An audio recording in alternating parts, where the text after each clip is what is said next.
नाज़रीन, आवाज़ टीवी पारां इल्म पिरायो सिंध समारोह के सिरे हेठि मल्हाईंदड़ सकाफ़ती ईद के सिलसिले में इंडस ग्रामर स्कूल पारां तक़रीब मुनक़िद कई वई। उन हवाले सां रिपोर्ट करे आहे बशीर लगारी।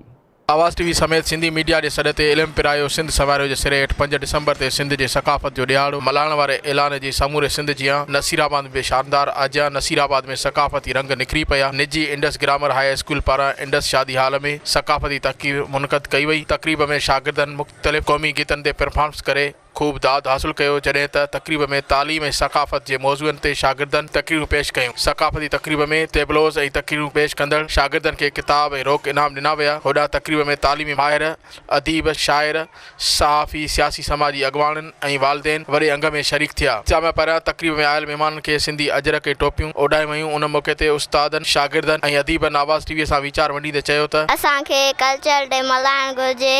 इहो हिकिड़ो असांजे लाइ ख़ुशीअ जो ॾींहं में इज़ाफ़ो थी वियो आहे। जीअं असांजा ईद जा त्योहार हूंदा आहिनि, अहिड़े नमूने सां हीअ बि असांजे ईद जे त्योहारनि खां ॾींहंनि खां बि वधीक ॾींहुं असांजो थी। असां सिंधी आहियूं, असांजी सिंधी टोपी अजरक शान आहे, मान आहे। असां ॾाढा ख़ुशनसीब आहियूं जो असांखे सिंधी आहियूं।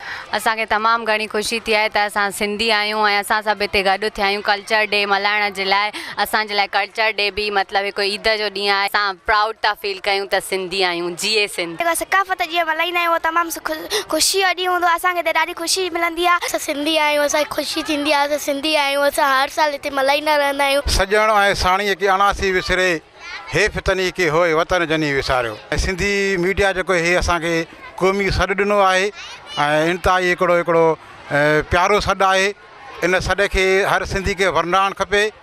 सकाफ़त जो ॾियारो जंहिंखे मां पंहिंजी क़ौमी ईद सम्झां थो। सकाफ़त खे बचाइणो अथव त तालीम बचायो, सिंध खे बचाइणो अथव त तालीम बचायो। सिंधी मीडिया ऐं असांजे सियासी समाजी माण्हुनि बाशौर माण्हुनि जेको हीउ ॾींहुं मल्हायो आहे, हीअ असांजे रिनेसेंस असांजे वरी जेरे थियण जो, वरी जनम वठण जो ॾींहुं आहे। मां इंडस ग्रामर स्कूल जे एडमिनिस्ट्रेटर शागिर्दनि ऐं महिमान जूं ॻाल्हियूं उन्हनि जो चवणु हुयो हीअ सकाफ़त जो ॾींहुं जेको आहे असांजे लाइ ईद खां वधीक ॾींहुं आहे। इल्म खे बचाईंदासीं त सिंध बचंदी, सिंध बचंदी त असां पंहिंजी सकाफ़त बचाए सघूं था।